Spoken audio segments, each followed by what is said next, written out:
What's happening, everyone? It's Carmine Dinisco from the Launch Network, bringing you another edition from the UIA Workshop Series. This is some awesome stuff. We got some great guest speakers, and we got some great future shows, right, Warren? We got some cool stuff happening. This is awesome. We're already in week 3 of our 10-week series. For everybody who's watching, every Thursday at this same bat station, I know I'm dating myself, but every Thursday at 2 p.m., come on this station, and we're going to have a series of just terrific, actually all of UIA board members and ambassadors who are really doing great things out in the world, and we want to share them with you.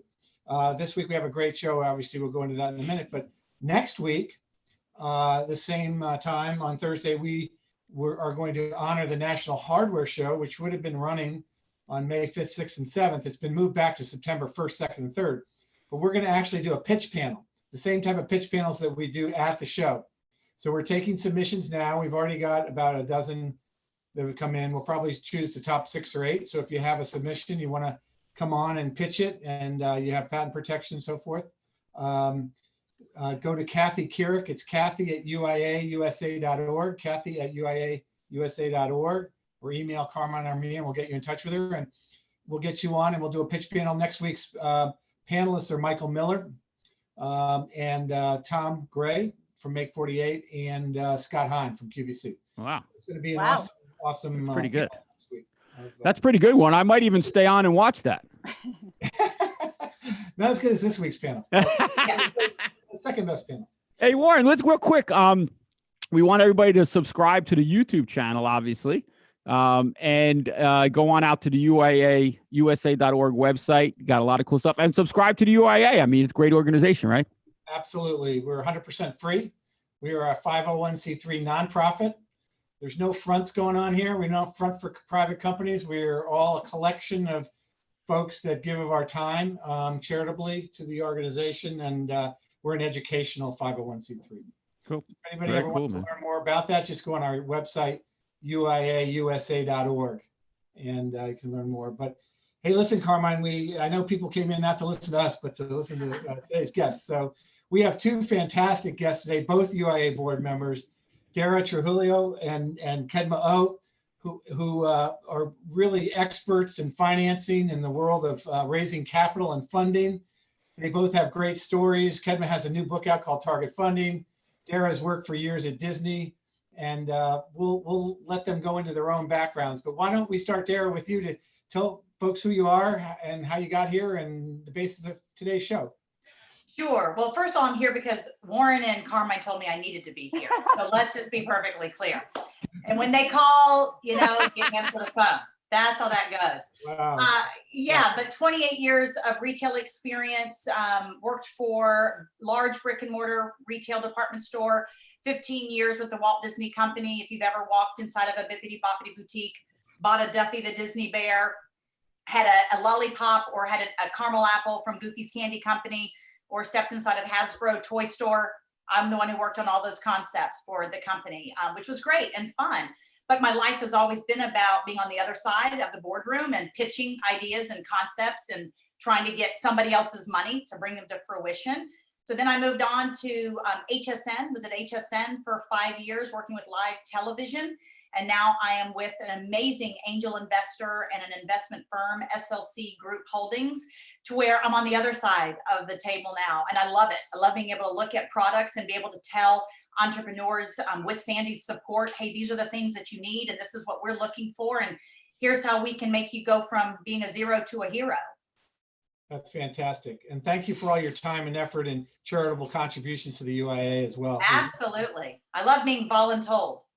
And we will add just one little thing. So Dara did the American program at HSN. So a lot of inventors are familiar with that, either pitching yourselves, if you watched it with, I think, Damon John and all types Randy of Zuckerberg and Mark Courtney, and giving a shout out. I know we've got a lot of people from our American Dreams in the past that are tuning in, and we have some new ones from kind of around the country and even the state of Florida. So Panama City saying hey to you guys. I know all of you have sent me great messages and you're excited about tuning in and hearing what SLC has to offer. So yeah, thank you, Warren. Thank you for that. We'll come back in a few minutes with some specifics there, but Kedma Ough. Kedma, say hi to everybody. And could you do the same thing? Tell us about your new book and what you've been up to.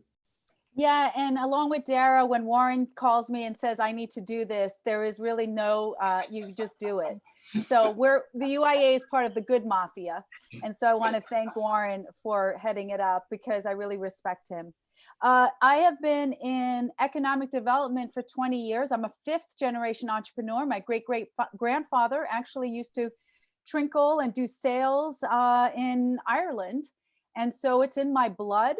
And where my space really has come into is both funding and innovation. So I'm currently vice president of coaching for a coaching company that serves hundreds and hundreds of home service businesses around the country. And every day we scale up these companies. And it's your everyday, it's your plumber, it's your handyman, it's your pest control. Prior to that, I was the innovation state director for the small business development centers. So I was based in Oregon. I am in Oregon, and I was managing innovation, which included franchising. So we looked at franchising and how do we look at companies from an innovative perspective, believe it or not, cybersecurity.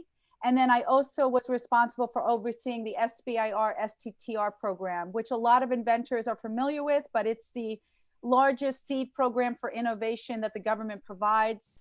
And typically, once you get in, you're talking about upwards of 1.5 million non-dilutive funding. I started my my path on target funding, Warren, when I had to file bankruptcy many, many years ago. And I was faced with the situation of how do we figure this out as inventors or entrepreneurs when you're not bankable? And through my own journey, I was able to reverse engineer how we find money. And then now I spend my time helping entrepreneurs and inventors find grants and resources and what I call hidden money so that people can win. I don't believe that you win as an inventor by mortgaging your home to bring your invention to the market.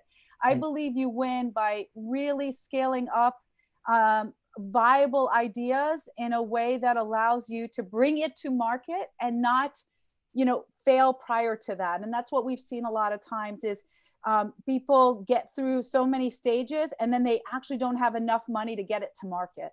So that's where my space has been, and I'm glad to be here.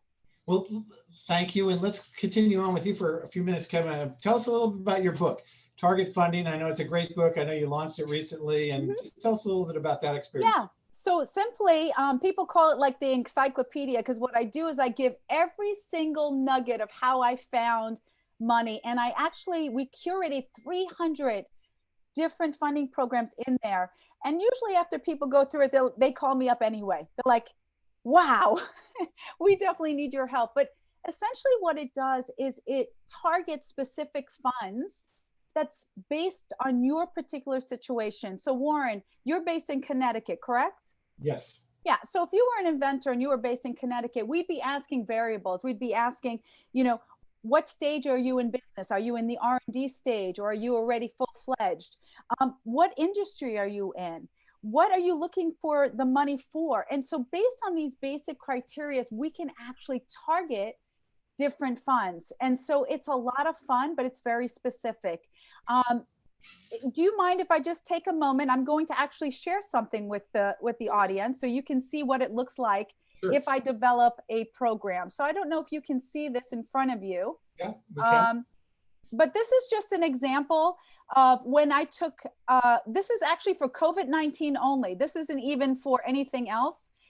So because of COVID-19, I went through just the state of Oregon, and I was able to pull funds where people can look at what is happening statewide.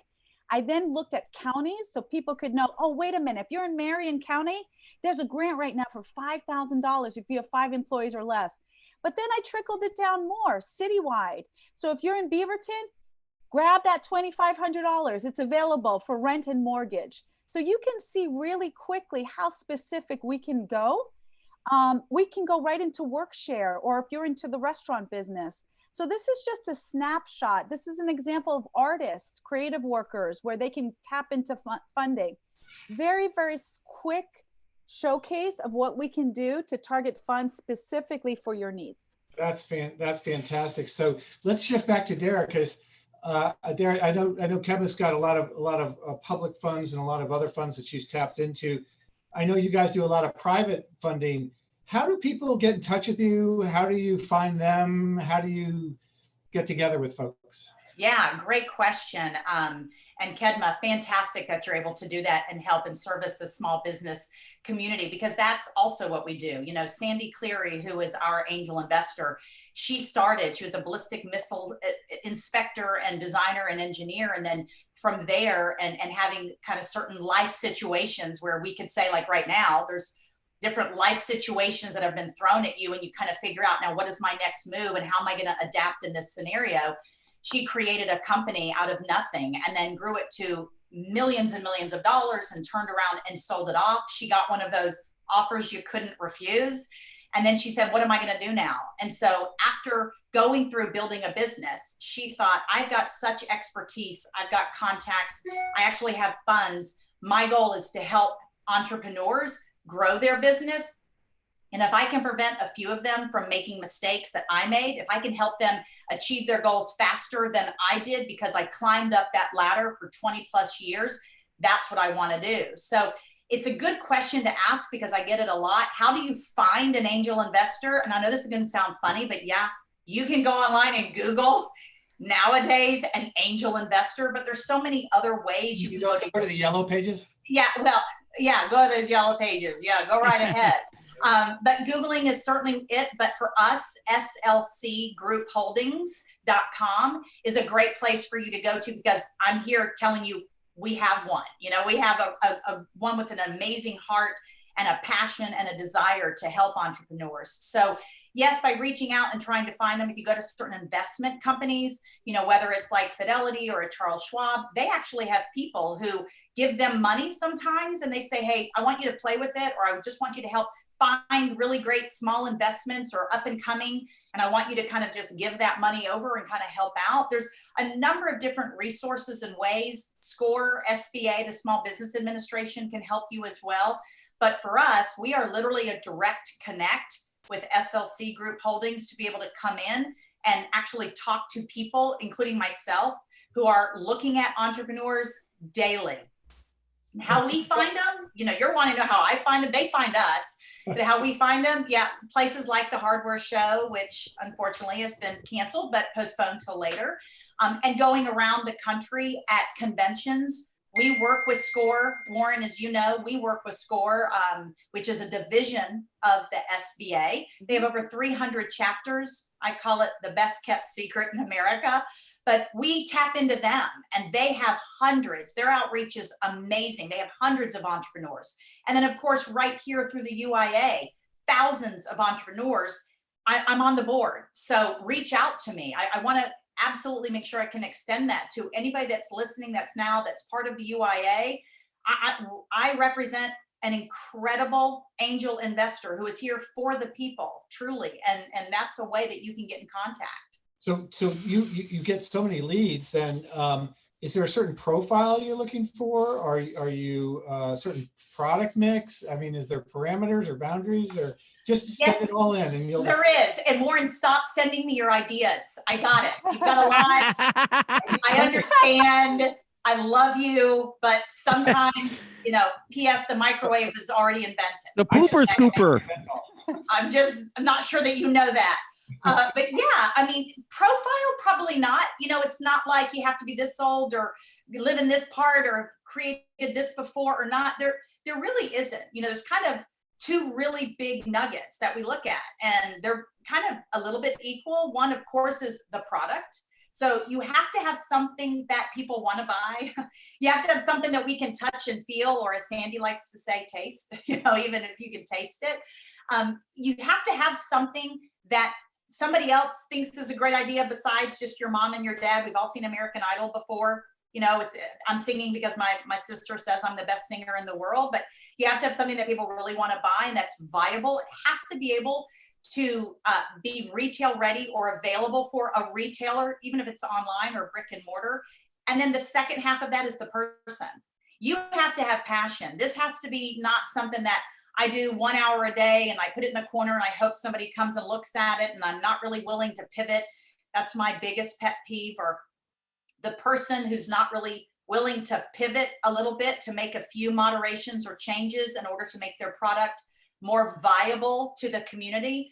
They would prefer to just note my idea is the best and it's how it needs to be. And I'll eventually find someone who will like it my way. And 12 years later, they're still over here trying to knock on doors. So the person and the product is really what we're It's so looking funny for. you say that, because in my business, in my open innovation businesses, I say the same thing.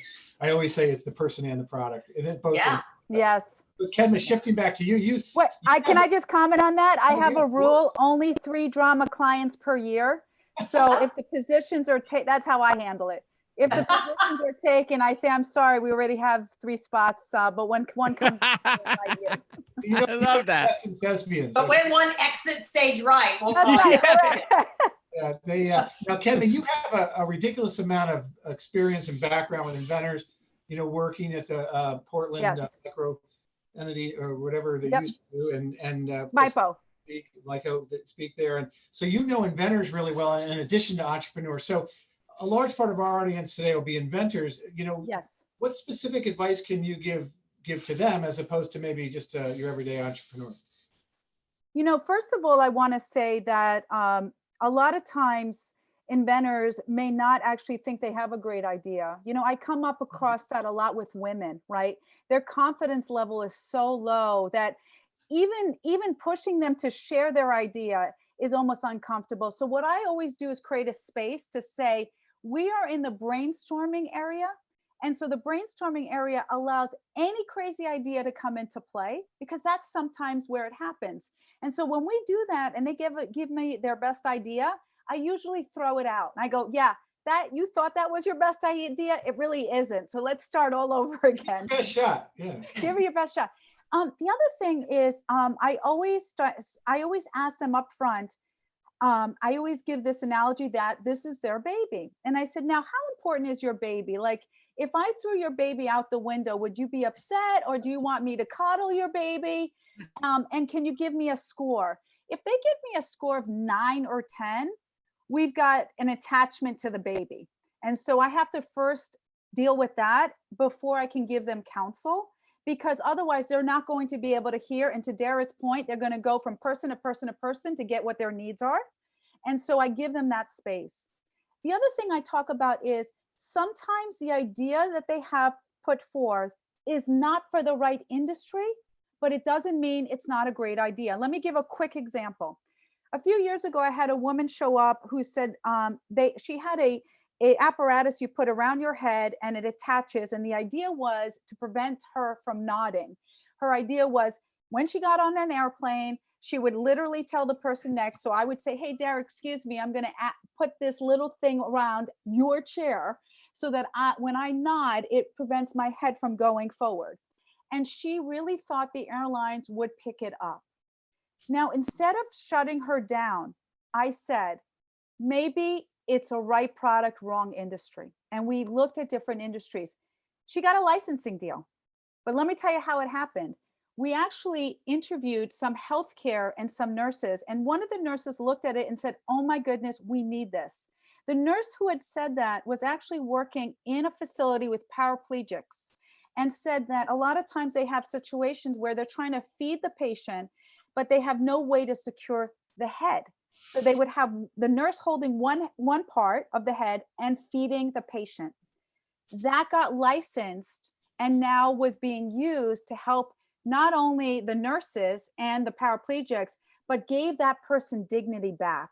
So instead of shutting them down, sometimes we look at other industries. So Warren, to go back to your question, it's really a place of, once they come into my conversation, we're just looking at all possibilities and not the possibility they're coming to my office to talk about. Well, that's great. And the tech transfer, I call that tech transfer, by the way, when a technology can be used in different fields. Yes. So that's really cool. Well, listen, so Dara, let's keep going back and forth, because this is a lot of fun. That's fun. It's like tennis. Yeah, so let's just maybe take a couple of mechanical questions about how you guys work. And the first two that come to mind is, how does it work? Do you guys get really hands-on involved? How much do you get involved with your participant? And from a financial standpoint, is there a certain amount of equity in the company that you take? Maybe that's a place to start. Yeah, really good. You pretty much summed up. I get like 5 of them all the time, and those are pretty much most of them. So I'll start with the latter, which is, how much equity we take. And I really want everyone to understand, and I'm pretty confident when I say this, that this is across the board for angel investors, but at a minimum, it is 100% for SLC. And that is, every case is different, because every person's needs are different. We just had a call yesterday with a female-owned entrepreneur, and her thing was, I only need money for marketing. That's what I need. I just need money for marketing, because I feel like if I can tell the world about my product, the world would love it. Well, we actually also happen to have a marketing firm, which is Winnie out of Florida in Miami. And so I thought, well, gosh, maybe there's even an opportunity for us to kind of marry the two and help her out. And in exchange for equity. And it's not even necessarily something that's monetary, or, hey, let's talk about what are those marketing needs that you have so that we can identify them. Other people say, I have no production. I have no way of, to your point, I don't want to mortgage my house to get it, but I'm mortgaging my house, or I'm living in my car, or I'm operating everything out of my garage. So it's not one size fits all. We look at the product, we look at the person and the person's need.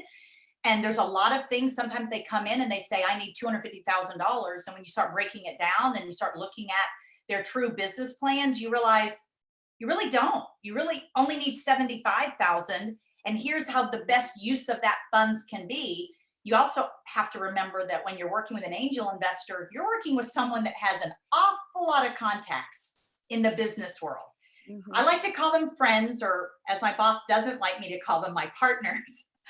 They're my contacts, or they're her contacts. And it's because we want to reach out and talk to those people who we know we can get in contact with and help our entrepreneurs out. And sometimes it's a phone call, and then all of a sudden you don't have to pay that amount. And then sometimes it's, I'm paying much less for it than maybe someone would have thought.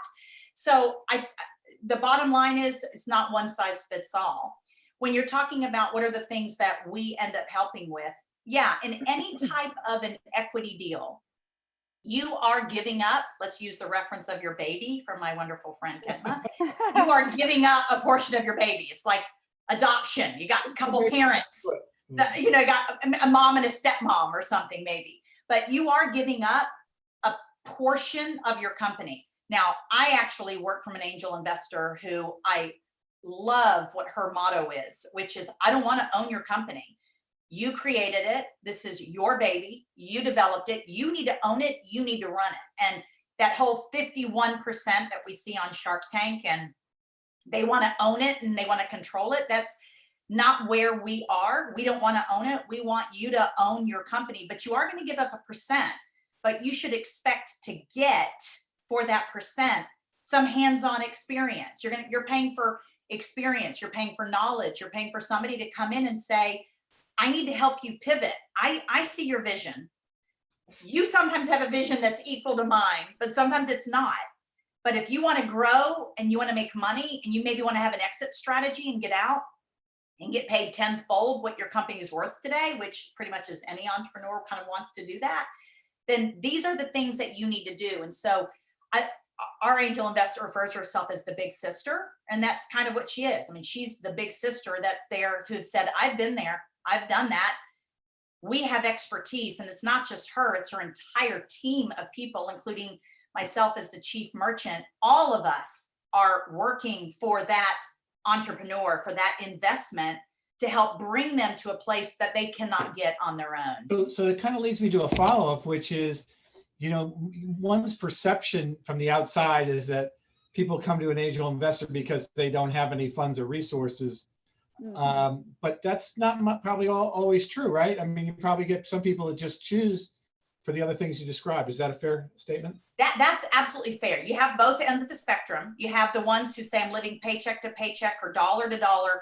I need some money because I really believe this is a good idea and it just is going to help me. And then that's where okay, let's sit back, and not one size fits all for them.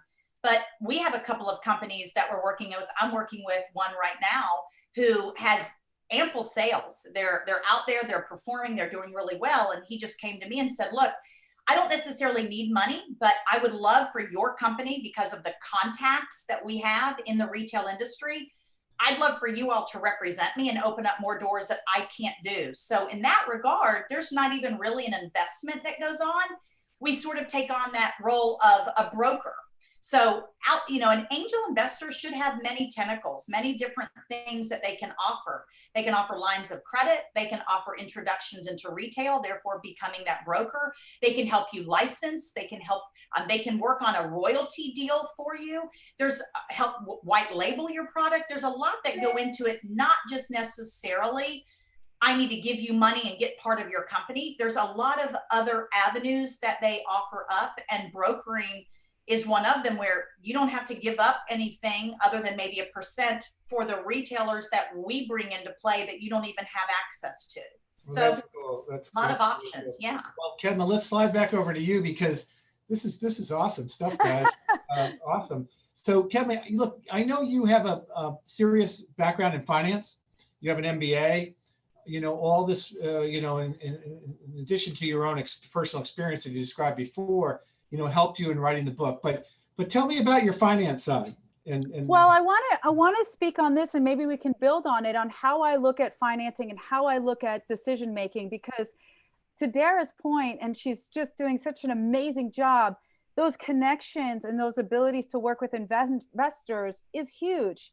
However, I like show and tell. I think I probably did really good when I was young. So here's your show and tell. Everything that Dara is talking about is actually only one circle in my line of funding, okay? The reality is that when someone walks through my door, I have to understand the stage that they are in, and I have to understand the variables by which we can play in the game. When we put all of our eggs in one basket, then it just limits the possibilities. To Dara's point, because I'm also an accredited investor, yes, of course investors are going to take a position. But if I'm working with someone who says that they do not want to have investors come in, we've got to play with the board, and the board has to be wider. So if we look at things like COVID-19, this is just one circle. So I may be working with Dara, and I may identify, well, Dara, wait a minute, you're a woman-owned business. Let's go after some funding there. You were talking about marketing. Did you know that there's actually innovation money set aside in your state that can actually tap into that marketing? You don't have to pay for it. Oh my gosh, wait a minute. Contracts? Did you know that we can set you up with the government to get contracts? And so we can back that up. So first we have to understand, what do they need? Then we determine whether investment is the right path. And then if we do, when is it the right path? When do we go there? A lot of times people just go right to investors because they're so excited with Shark Tank. But that's not how, if you think about funding from a financial planning perspective, Warren, most people think about putting everything in one basket. And I like to give this analogy. If you had $100,000, would you go to your financial planner and say, can you put this all in one stock? They'd say, are you mad? Of course not. You have to diversify your funds. Well, all I do is I diversify the funding. I determine it. Once we know what they need, then we target which strategy has to go for the funding that they need. That is really cool stuff. So Carmen, I know some questions are coming in, but while you gather them and go next with questions, I want to ask both of you guys one more question. Do you call people that you've lent money to at 1 a.m. to ask them what's going on? I'm just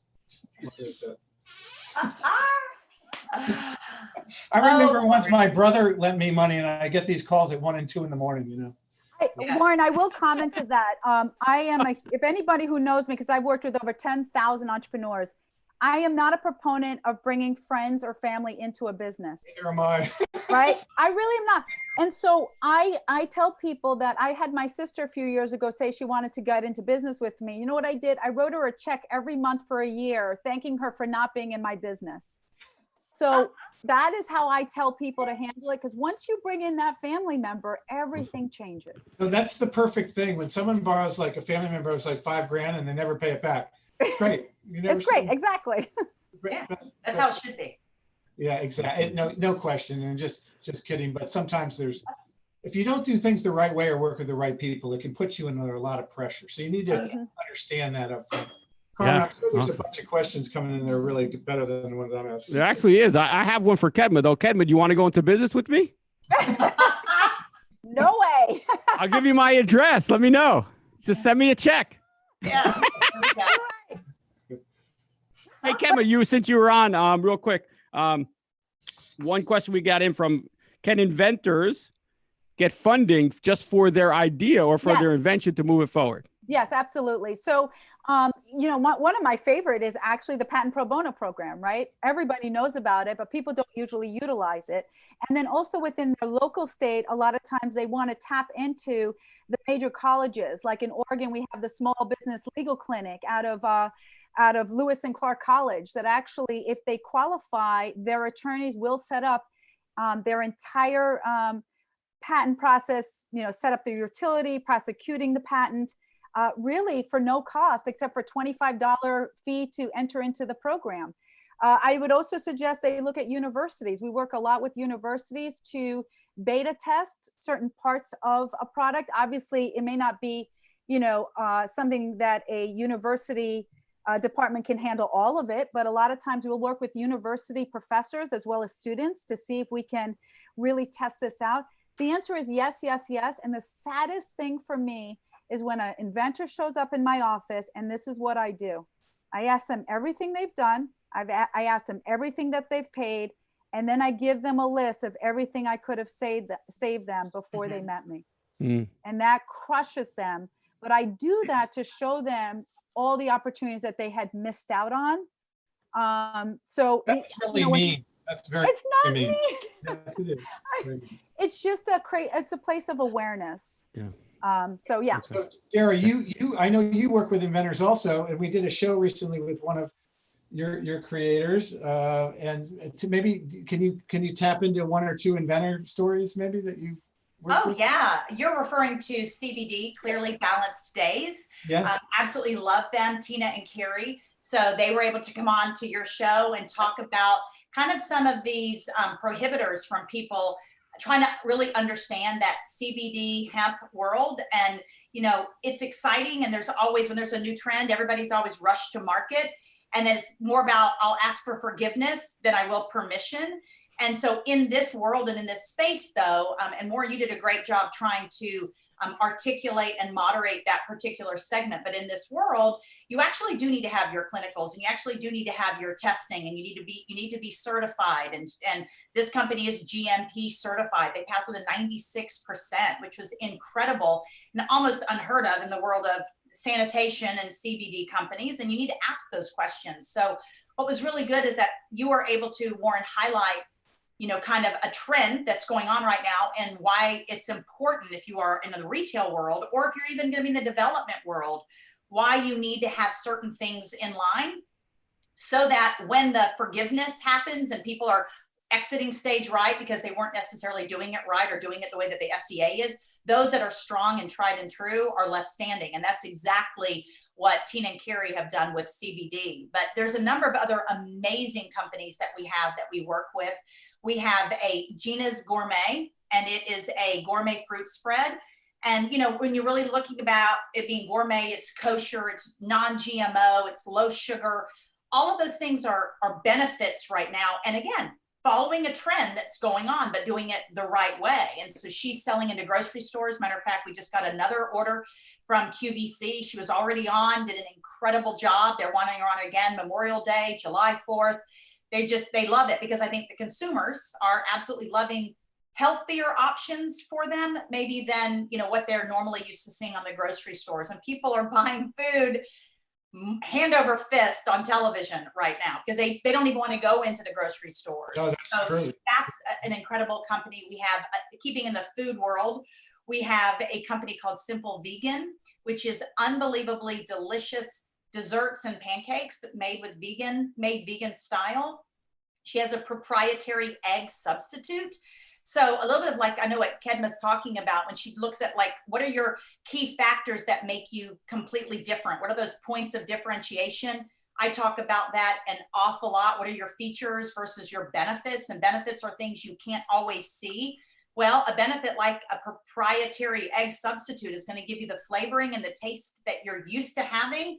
and you don't really know that it's vegan style yet. So a great company there. We have a jewelry company, Vienza, which I love to call her. She is my affordable fashion, and she's luxury at an affordable price. So you can get beautiful personalized jewelry and handmade and handcrafted and not pay what you normally would pay inside of a department store, because she's really worked really hard on that pricing. And it's all about sentiment and memory, wearing something not for the sake of just wearing it, but evoking an emotion. And again, it's a trend right now. We all have these high emotions that we're going on. And right now that emotion is fear, but how about relaxation and calming? And how about optimism? I mean, that literally is what we all kind of need right now. So we have an incredible jewelry brand. I talked about our CBD company. There's just so many amazing brands that we have that we're working on, that just so much that we're doing. And then we have, which I think is incredible, one of our best companies right now, only because of the situation, is Yuck Be Gone. And so we have 2 streams of an all natural hand and surface spray, and then a hand sanitizer, our Yuck Plus. And we've got a sanitizer mop that we have. We have a lint roller and lint brush that's coming in as well. So really trying to not keep up with the Joneses, because that certainly isn't what we're trying to do, because the company has existed for quite some time. But to just really, again, going back to the qualifiers, making sure people understand what is FDA approved and what isn't, and how can you really be clean and safe.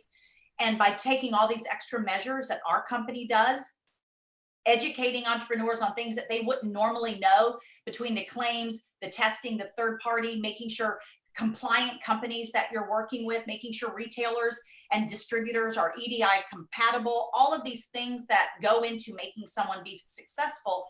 All of this we bring to the table and try to help them out. Well, that's awesome. And let me just jump in here real quick, Carmen, because I saw a question slide across down below. I just want to make an announcement. Someone asked about licensing, and this show is really focused on people who want to be in their own business. We will have a webinar in a couple of weeks on Thursday, May 21st, dedicated to licensing. So for those who are listening in, come back on the 21st, a couple of weeks from now. That's awesome. Carmen, I'm sorry, there's I'm sure more questions. So Kedma, he always says this, but then he jumps in and it takes over. So I have a lot of questions. So Kedma, family, what do you want? Kedma, for you, I got a question come in. Does the SBA help people with ideas, or does it have to be a business?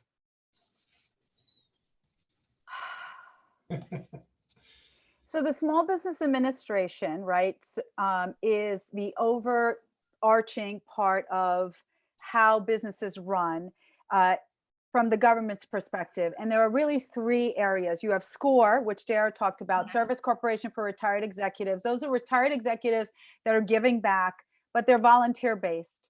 You have the SBDC, which I came from, Small Business Development Center. They are not considered volunteers. They go through very stringent interviews, and they have very strict metrics. And then you have the Women's Business Center, which I was also the directors of in 2 states. And they manage women initiatives. Now, I was part of SBA on and off 15 years. And from the SBDC perspective, we built the innovation platform for the state. I could tell you right now that I managed ideas from inventors from all over the country, because most SBDC centers actually do not have a kind of a UIA style there. A lot of times they're coming in and they require you to create a business. And I'm going to tell you why. If you look at the metrics by which the funding is received by the government to the SBDC, you're going to see that it's received by access to capital, jobs created, business startups. So are they going to be excited to bring you in and say, yeah, I'd like to just get a licensing deal? Probably not. That's just straight up. So I love the SBDC. I love SBA. I worked on and off with them 15 years, but you got to follow the numbers, right? How do they get paid? They don't get paid by number of licensing deals you do. Yeah, it takes work. This takes a lot of work going this That makes route. sense. There's no shortcuts to it. Hey, Kedma, can I just follow up with this? Maybe to both you guys. Tell me a little bit about failure. Tell me a little bit about people that have gone this route, maybe raised some money and their businesses haven't worked out. how have they dealt with that? How does the SBA deal with that? It's bound to happen, so we might as well talk about it. Yeah, Dara, you want to go first? Yeah, absolutely. You know, and Kedma, you were talking about how you sit someone in front of you and they go through their entire profile and you look at them and you say, I could have saved you thousands of dollars. And so when I was at HSN, I created a program called the American Dreams Academy. And so what I did is I took it kind of on the road, and that's really kind of how I was first introduced to SLC Group Holdings and Sandy. She had such a passion for wanting to get in front of entrepreneurs before they made these mistakes. And so doing this academy across the country where you'd have hundreds of people come in, it was totally free. As long as you could get there, 2 days filled with, here's everything you need to know about being an entrepreneur. Here are the mistakes that people make. Here are the things that are going to cost you a lot of money. Please try not to make these mistakes before you're going out into the world. Yeah. And I will never forget, I had a woman who came up after me and afterwards, and she was literally in tears. She had created a leather handbag. It was a beautiful leather handbag, but she had so many people opening up their hands and their pockets, and so many brokers saying, hey, I can broker your relationship to your manufacturer. I can broker your relationship to the SBA. I can broker your relationship to getting funding through the government. I can broker all of these things for you.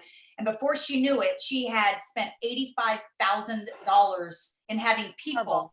She was brokered to death. And I was going to say that broke made her broke. I mean, that's what it is. And here she is sitting, she's sitting there. She had taken notes and notes and notes, and she was crying. And she's like, 7 mistakes she recognized. And some of those were just asking certain questions. I said, when you're looking at someone to give your money to, or someone's going to give you money for something, ask questions. I mean, even with an angel investor, this is your company. Yeah. Ask questions. The angel investor is going to be asking questions to you. Ask questions back. You're interviewing them just like they're interviewing you. And sadly, in this industry, you cannot take everybody for face value. And so she said 7 questions that if she would have stopped and asked, would have saved her a year and a half. We were now fast forwarding a year and a half, would have saved her a year and a half, would have saved her $85,000. She would probably be on the path to recouping some of the money from just the initial investment she had on creating this product. And what's so sad, Warren, is that for every one of her, there's 10 more that are out there. They're either embarrassed to talk about it or I've met them. And my heart goes out. I've got a guy right now who 2 messages just today. He said, I'm about to go with this particular manufacturer. He was in one of my American Dreams classes. I'm about to go with them. I'm on the fence. I want to just make sure before I do that they're not taking me for a ride. Can I tell you what their cost of goods are that they're saying that they'll sell them to me for? And can you just tell me if you think that's good? I mean, sometimes that's what it is. And if I can say anything to entrepreneurs is you got to know what you need to know to do this business. And if you don't, you've got to surround yourself with people other than your small circle of friends who are going to love you, going to tell you that the baby is beautiful, and that are going to want to, and you've made a dozen sales, but they're to every single person that has the same last name as you have. So there's just trying to help people not make those mistakes. That's what we're really in the business to try to do. Wow. Yeah. Warren, I'd love to add on that. So this is where I'm going to talk about superheroes. I wear my superhero cape, and if anybody ever says with your costume, I slaughter them. I'm like, that is a uniform, not a costume. This is not Halloween. So here's the reality.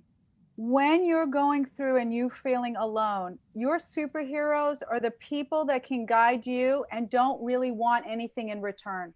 Mm-hmm. When someone comes and gets guidance from me, they'll say, what do you need from me? I said, I don't want anything from you. I often don't even take them on a client. They're begging, please take me as a client. I'm like, no, not taking you on as a client. If you want, you can get my book, but I want to be as objective as possible. So first find within the industry who they are. They're probably going to be on a nonprofit board, number one. So look for that. Check their own credentials. I have over 100 testimonials on LinkedIn alone for my own advising. So do your homework, find out. Ask the person you're talking to, can I talk to 5 clients who you worked with so I can get a sense? Don't, to your point there, don't take it face value. The second thing I do if they walk into my office is I take their purse or wallet and I hold it as ransom. They're not allowed to spend money without permission. Hold on, say that again. The first thing you do is make I your take wallet their purse first. or Okay. wallet and I say, you are on lockdown. You are not, I said, if it's over $1,000, you must contact your coach. You are not permitted to spend. And so they'll be on calls with people and they're like, yeah, that's great. How much is it? 13,000? Yeah. And so the person's thinking, oh, I'm going to get them. Yeah, that's great. Listen, I just have to run it by Kedma. You know, I'm really actually not allowed to spend any money that's over 1,000, but let me get back to you. It gives the buffer. Okay. And it prevents them from getting googly eyed because to your point, Dara, people say, oh, this is such a beautiful thing. We can just help in scale and just for $60,000. No, they have to come back and they have to tell me what just that's right. Jeez, yeah, scared. And sometimes if they're googly eye, I go, okay, no problem. Who's doing the googly eye with you? This guy, Warren. Great. Let's set up a meeting. Me, you, and Warren will get on the phone right now. They're like, no, you know what? We got this. Let me talk to Warren. You don't need to get on the phone. Yeah, but that's great. That's great advice because, you know, if it is a nonprofit and Exactly. we're like the SBA or Exactly. entire folks that are helping, it's one thing. Now, also as angel investors, you only get paid back on your return, right? Absolutely. So That's exactly the other right. thing. I think the red flag here is when people charge generically up front for their services, you know. Oh, anybody who's saying, you know, I used to work a long time ago. We're talking like early on, before I got married and all that sort of stuff. I used to work with a modeling agency, and it was always like, "You're beautiful for $499." I'm like, yeah, no. That's not how it's going to be. And $499, you just came up with that amount, huh? Okay. yeah, just off the top of my head. And the unfortunate thing though is right now is that's exactly what's going on. You have people saying, give me $500 and I'll get you on television, or $500 and I'll turn that into $1 million for you. Well, for $500, I'm guaranteed to get $1 million. Like, who wouldn't do that? But believe it or not, there are people who think that's exactly what's going to happen. And you hit the nail on the head. The angel investor or any investment company does not get paid unless you're profitable, unless you're out there getting paid. They don't. So they're the ones that are really they're taking the risks on you, and you're taking the risks. Yeah.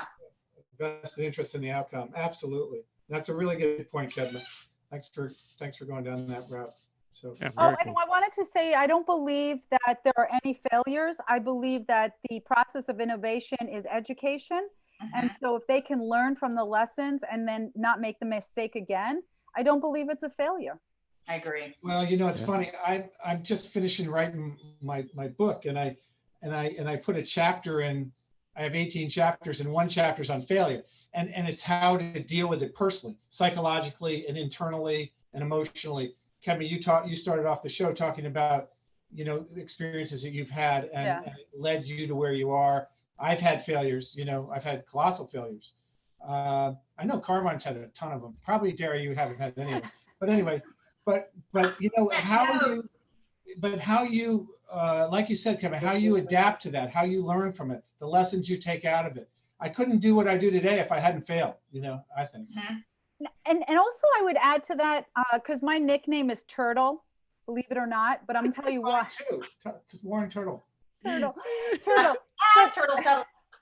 But let me tell you why. It's because I will continue down the path no matter how many people tell me that I'm wrong.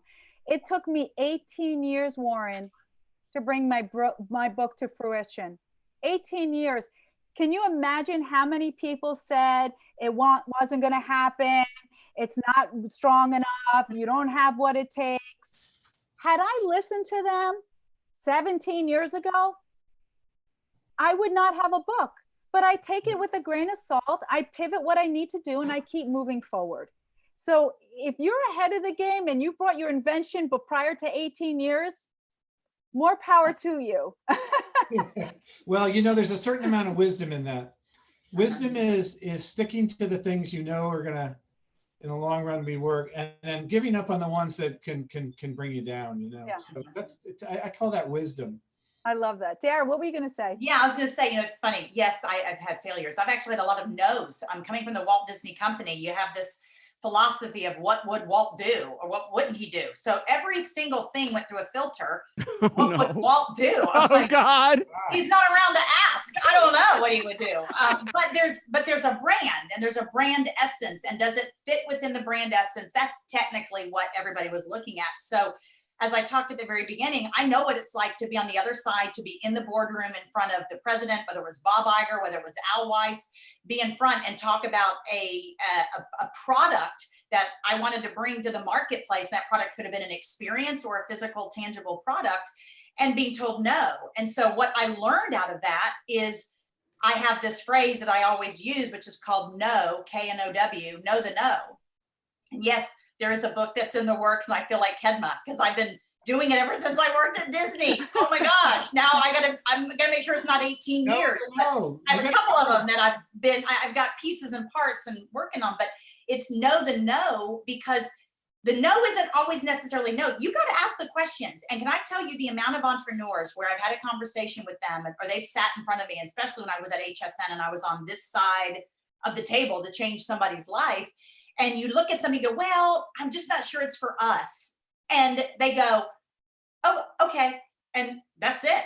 They exit. And I'm thinking, oh my gosh, what a missed opportunity. Yeah. Because maybe, like to Kedma's point, it's not for us, but that's only because we have a very specific demographic. That's just, you're leaving off the entire side of the world over here that it could have been good for.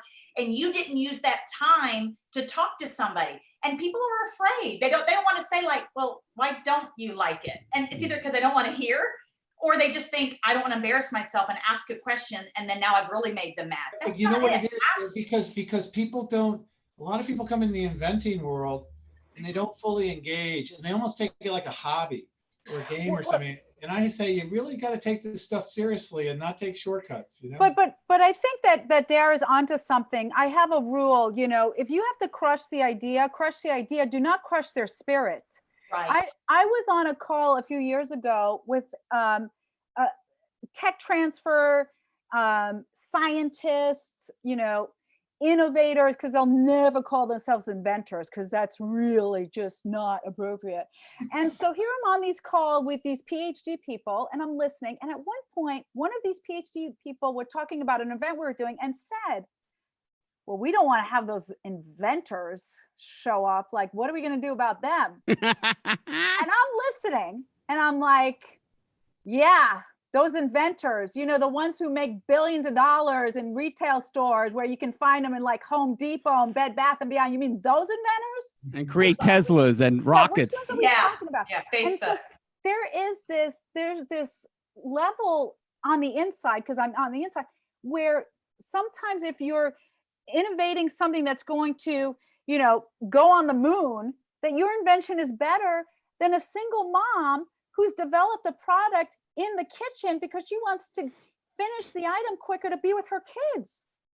Right, it's right. equal. Yeah. No, it's so true. And we have to get this idea out of our head that just because it's an inventor that may not have reached a PhD level, that we should be thinking less of them. Well, there's a whole community, you know, and it's not just inventors, innovators, but makers, product designers, developers, dreamers. I mean, there's all types of parts of this subset, but it's a really good point. Well, listen, we're just as I predicted, before you know it, we're out of time, but Carmine, I don't know if you want to wrap things up, but this has been fantastic, you guys. Thank you so much. It's really been a different type of show that is different than anything we've done before. So we really appreciate you guys coming on. Yeah, it's really cool. And one thing is, like, I can see the people that pissed Kedma off, and that's one thing you don't want to do, because Kedma will call you at 1 o'clock in the morning if you piss her off. There's no doubt about it. Granddad will come over and kick you off. And then it's funny because Dara, I could see you at your office in Disney shaking one of those crazy 8-balls, saying, "What would Walt do?" Yeah, that's not too far from things that really happen. I believe it. That's the other book. It's like, where did my cheese go? Yeah, Walt ate it. Like, seriously. Yeah. What would Walt do? Oh, he would open another park. Okay. But also let's acknowledge him as one of the greatest innovators of all time. Absolutely. No and doubt actually, about not a bad filter. I want to do it for my clients. What would Kedma do? Oh, I'm not going to spend that money. Yeah. All right. Yeah. I have a feeling, Kedma, you and I are going to be getting 8 balls for Christmas. Oh That's my right. God. 8 balls for Christmas. So quick. This has been a lot of fun. Dara, real quick, how are people going to get in touch with you? Absolutely. If you go to slcgroupholdings.com, you can go there at the very, very bottom. It says submit. If you even just want us to look at what your idea, your concept, your product is, we do that all day long. So absolutely happy to do that. And even if you go in and it says email us, if you email and say, hey, I want to talk to somebody, we'll do that too. We'll reach back out. Awesome. That's great. And Kedma. Oh gosh, there's so many ways. But kedmaough.com is the easiest. Through Warren, of course, through UIA. LinkedIn, of course. And then I want to just do a really cool shout out because I was just asked to be a speaker at the ISSA that focuses on advanced cleaning in the cleaning industry. They focus on innovation and they have their own trade show. And don't worry, Warren, I've already told them the UIA has to step in and help them run the trade show. So I've already had that conversation. But if you're, I'm going to be there. Their big event is in October. They have 16,000 people that walk the show. So yeah, I'm here to help. I'm privileged to be part of the UIA. I'm privileged to be of service. And let me tell you why I do what I do. Many, many years ago, a group of people believed in me and gave me a funding opportunity that changed my life. And I believe in paying it forward. Paying it forward does not require you to pay me. It requires you to pay the next person forward. So if I serve you and I help you, I would only ask that you pay it forward. That's Awesome. That's terrific. And you guys are terrific and great additions and big helps to the UIA. Thank you kindly for all your help. And Thank service. you. Yeah. Thanks, UIA. All right, guys, we are going to sign off. We thank you for listening in today. Please, again, subscribe to our UIA TV station here on YouTube, and then also go on out to UIAUSA.org and become a member of United Event Association if you are not. There's no reason not to because it's free and we supply a lot of cool stuff. You get to meet Kedma and Dara also if you become a member. So thank you for listening. Myself, Carmen Disco, Warren Tuttle, Dara Trujillo, and Kedma Ough, we thank you, and we'll see you soon on UIA TV. You all take care.